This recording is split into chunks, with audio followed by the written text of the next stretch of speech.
Here are the top stories for today, July 11, 2019. President Duterte orders the freezing of several customs officials and employees suspected of corruption. Malacanang urges Swedish Ambassador Harold Fries to judge President Duterte by his actions rather than his words. The Presidential Task Force on Media Security looks into the killing of a radio station manager in Kidapawan. And the Department of Tourism expresses support for the City of Manila's tourism circuit plan.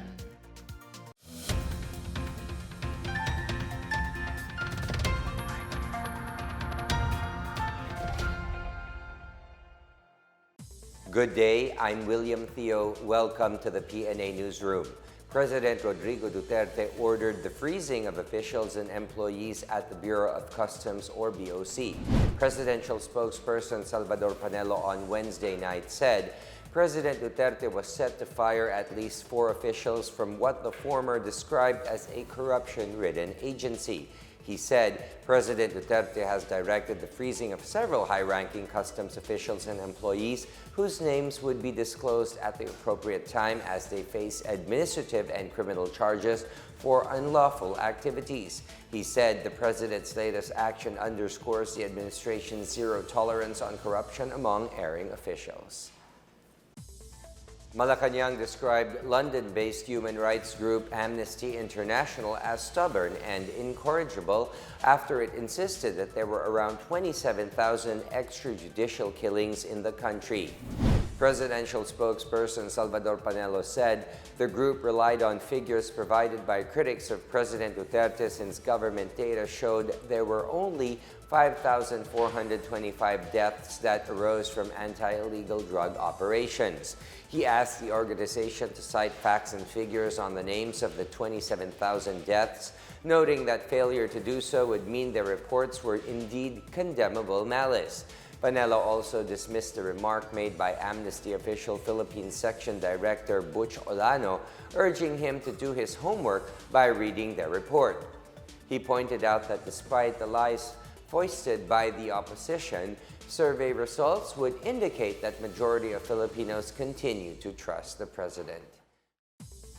Malacanang defended President Rodrigo Duterte from a remark made by Swedish Ambassador to the Philippines Harold Fries, saying the chief executive's remarks about women and rape jokes were not funny.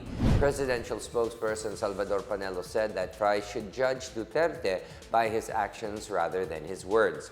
In a statement on Wednesday night, Panelo said while the palace understands the sentiments of Fries, they have to see the context of the president's jokes, where these were told before local audiences, which may not have had the same effect or acceptance with a foreign audience. Panelo emphasized how the president had placed great importance on ensuring the protection of human rights of women when he signed the landmark pro-women pieces of legislation such as the Expanded Maternity Leave Act and the Kalusugan at Nutrisyon ng Magnanay Act. Moreover, Panelo noted that it is under the Duterte administration when the World Economic Forum's Global Gender Gap Report 2018 placed the Philippines as the most gender-equal nation in Asia. Government agencies in Western Visayas are teaming up to form a comprehensive plan to alleviate poverty in rebel-affected areas. Various agencies met last July 8 to organize the Regional Poverty Reduction, Livelihood and Employment Cluster of the Regional Task Force to End Local Communist Armed Conflict, or RTF-LCAC. The cluster is being chaired by the Technical Education and Skills Development Authority and vice-chaired by the Department of Agriculture. Through this program, different member agencies such as DTI, DOLE, DOST, BFAR, and DPWH will help in the area that cannot be covered by TESDA's mandate. These agencies will thereby provide villages that are vulnerable to rebels. The formed cluster will work through a value chain programming to achieve the whole-of-nation approach, or the Executive Order 70 to end local communist armed conflict. Malacanang says the submission of the proposed 2020 national budget depends on the DBM. Meanwhile, militant groups assure peaceful SONA rally. More on these and other news around the metro from Janice Cabe. Malacanang says it is leaving to the Department of Budget and Management whether it would submit its proposed 2020 national budget on the day of President Rodrigo Duterte's State of the Nation address. PCOO Secretary Martin Andanar said it will be up to the DBM chief how they will submit their budget proposal. DBM officer in charge, Janet Abuel, earlier said they are in the wrapping up stage of completing the 2020 budget. Meanwhile, the National Capital Region Police Office and various militant groups both agreed to the conduct of the peaceful demonstrations on the 4th State of the Nation address of President Rodrigo Duterte on July 22. NCRPO Director Major General Guillermo Eliazar said he met with anti-Duterte groups and they have agreed to the rules of peaceful mass actions. He also assured that police will exercise maximum tolerance as long as militant groups do their share in maintaining peace and order. In other news, immigration officers uncovered a new scheme by human traffickers at the Ninoy Aquino International Airport with the interception of 2 Filipino men who attempted to leave the country by pretending to be seafarers. The two were caught with fake overseas employment certificates, seaman's books, and letters of guarantee from their alleged shipping agent. Both men were about to board a Cathay Pacific flight to Hong Kong en route to Dubai, United Arab Emirates. For the PNA Newsroom, I'm Janice Cave. Still to come, the Presidential Task Force on Media Security looks into the killing of a radio station manager in Kidapawan. Sibutu Island in Tawi-Tawi is set to have its first floating solar-powered farm. More on these when the PNA Newsroom continues.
The Presidential Task Force on Media Security, or PTFoMS, is calling for the investigation of the killing of radio station manager Ed Dizon of Brigada News FM Kidapawan. According to initial reports, Dizon was ambushed by motorcycle riding assailants inside his vehicle on his way home late Wednesday night. He reportedly sustained 4 bullet wounds which caused his death. Executive Director and Undersecretary Joel C. Egco said they are already looking into the incident.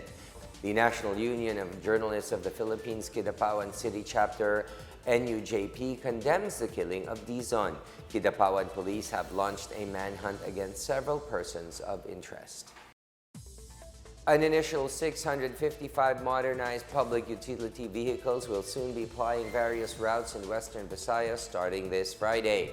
Western Visayas Land Transportation Franchising and Regulatory Board Director Richard Osmeña said the modern vehicles will be air-conditioned, have Wi-Fi connection, and has a cashless auto-pay system. There will also be a point-to-point bus that will provide a direct service between the Iloilo International Airport and the Iloilo Business Park Transportation Hub. Additional routes will soon be opened to include the Roxas Airport and the Sara and Roxas Ceres terminals in Capiz. Once completed, the Iloilo Business Park Transportation Hub will be the first and biggest in the Western Visayan region. The island of Sibutu in Tawi-Tawi will be the first fishing community to have a floating solar farm and power ice making and cold storage equipment. This after the Department of Agriculture partnered with SN Aboitiz Power Group for the establishment of solar farms. The floating solar farm will serve as a huge fishing aggregating service or payaw, where small fish species would gather and attract big fish species like tuna. It will also function as fish cages in coves or in areas near the coastlines. The floating solar farm prototype will be funded by the DAB-FAR with an estimated cost of 20 million pesos and is expected to be completed in 4 months. The Cordillera region marked its 34th anniversary on Tuesday by passing the Unity Gong to its respective provinces. The Gong Relay, which symbolizes the Cordillera province's unity, was launched in Tabuk City, Kalinga on Tuesday, July 9. It will then move to the provinces of Apayao, Abra, Benguet, Baguio City, Mountain Province, Ifugao, then back to Kalinga in time for the culminating activity on July 15. The Gong Relay was conceived by the Regional Development Council in its search for an activity that would draw all provinces and the cities in the Cordillera region in pursuit of regional autonomy. The governors or their representatives serve as relayer and take turns in beating the gong to sound off the call for unity. Other activities include a workshop on traditional dances, coffee tasting, and a mini trade fair and other cultural presentations. Health officials in Bulacan warn against the spread of rainy season diseases. Meanwhile, PHIVOLCS reports 53 aftershocks following the magnitude 5.6 quake that hit North Cotabato. More on these and other news from the provinces from Benj Mondoc.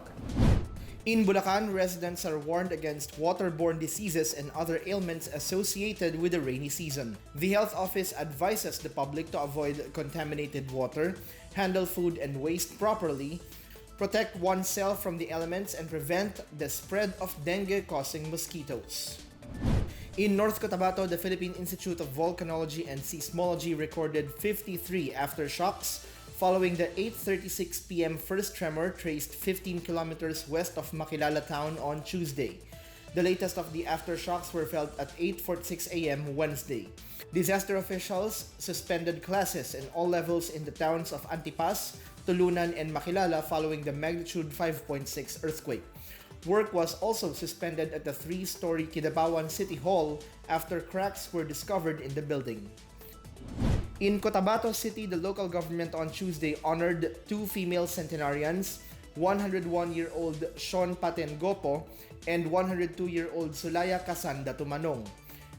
They were given plaques of recognition and 100,000 peso cash assistance as prescribed by the Centenarians Act of 2016. For the PNA Newsroom, I'm Benj Bondok. Up next, the Department of Tourism expresses support for the City of Manila's tourism circuit plan. The provincial government of Negros Occidental opens a tramline for farmers in Silay City. The PNA Newsroom returns after these reminders.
The Department of Tourism lauds the efforts of Mayor Isko Moreno to revive and promote cultural heritage in Manila. The DOT on Wednesday vowed support for the initiatives of Mayor Isko Moreno's tourism circuit that would connect Intramuros to the National Museum, Rizal Park, Binondo, and other heritage districts in Manila. Tourism Secretary Bernadette Romulo Puyat directed the DOT National Capital Region, Intramuros Administration, Tourism Infrastructure and Enterprise Zones Authority, and the National Parks Development Committee to work closely with Manila City Hall. She said a strong and active partnership between the agency and local government units can help advance the government's sustainable tourism goals. And in our foreign news, Chinese Foreign Ministry spokesperson Lu Kang said that China does not want any escalation of tensions that may lead to war in the South China Sea. Lu said on Tuesday during China International Press Communications Center's program that China promotes engaging in coordination and communication with countries claiming the South China Sea. This is to de-escalate tensions and avoid war. He also noticed that any government cannot compromise on sovereignty and territory issues and pointed to so-called disturbances from international forces as the cause of escalations of tension. Early this year, Foreign Minister Wang Yi said China has offered to ASEAN countries the conclusion of negotiations on the Code of Conduct in the South China Sea in 2 years. It was in 2017, during the Philippines' hosting of ASEAN Summit, that parties signed the framework of an agreement for a code of conduct in the South China Sea. In sports, Carl Montgomery proved his worth as he quietly pushed rain or shine towards a win against the Magnolia Pambansang Manok at the PBA Commissioner's Cup. Montgomery on Wednesday night finished with 20 points, 12 rebounds, 4 assists, and 2 blocks against 5 turnovers. Bo Belga led the team with a personal conference high 22 points. Rain or shine will now need to beat San Miguel Beer on Saturday to book a seat in the quarterfinals and avoid a twice-beat handicap. Meanwhile, the Beer men are currently on 7th place after beating the Phoenix Fuel Masters 128-108 on Wednesday. San Miguel established a 22-point lead in the first half and pushed onward on a 27-point lead by the third quarter. Chris McCullough made 37 points to lead the Beermen, while Junmar Fajardo, who sat through the fourth quarter, contributed 22 points and 14 rebounds. Farmers in Silay City, Negros Occidental can now transport and sell their produce more easily with the help of tramline. Here is our report. In Silay City, Negros Occidental, farmers in the upland village spend almost half a day of walking to bring their produce to the market. On Tuesday, June 9, that became a thing of the past with the inauguration of the Kuyong Agricultural Tramline project funded by the provincial government. By using the two-way tramline system, farmers can reduce travel time and cost of hauling farm inputs and produce, as well as enhance the cultivation of the remaining potential area and reduce post-harvest losses. The tramline can carry up to 350 kilograms of farm products such as coffee, cacao, bamboo, coconut, rambutan, marang, bananas, sweet potato, tomato, corn, eggplant, cabbage, lettuce, cauliflower, and radish. Governor Eugenio Jose Lacson, who led the unveiling of the project, told the farmers to make good use of the facility entrusted to them. For the PNA Newsroom, I'm Janice Cave. And in our weather update, Pag-asa says habagat will temporarily weaken. Generally fair weather apart from some isolated rain showers or thunderstorms will be experienced over the country as the ridge of a high-pressure area will be the dominant weather system. No tropical cyclone is expected. Let's now check out the weather forecast for Metro Manila and the rest of the country.